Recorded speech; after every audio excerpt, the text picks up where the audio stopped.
Parlons de l'apocalypse ou de la fin de nos mondes. Il est temps de briser le mythe. On s'est menti sur la fin du monde. On s'est fait peur avec des flammes et du chaos. Mais le mot grec apocalypsis ne signifie pas destruction, il signifie dévoilement. L'apocalypse n'est pas un événement extérieur qui arrive à la Terre.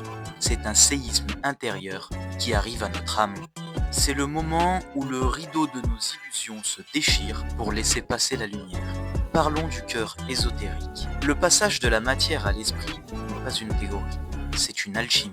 La Jérusalem céleste n'est pas une cité de pierre, c'est un état de conscience supérieur. C'est ce lieu en toi où la dualité s'efface, où le physique et l'intelligible s'épousent enfin. Comme il est dit dans la Bible, le royaume de Dieu ne vient pas de manière à frapper les regards, car voici, le royaume de Dieu est au milieu de vous. Dans le Coran, cette vérité résonne à travers la parabole de la lumière. Lumière sur lumière, Allah guide vers sa lumière qui il veut.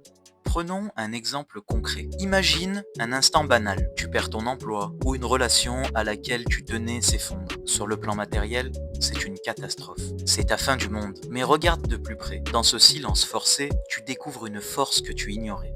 Tu réalises que tu n'étais pas ce titre sur une carte de visite, ni ce reflet dans les yeux d'un autre. Ce moment de crise, c'est ton apocalypse personnel.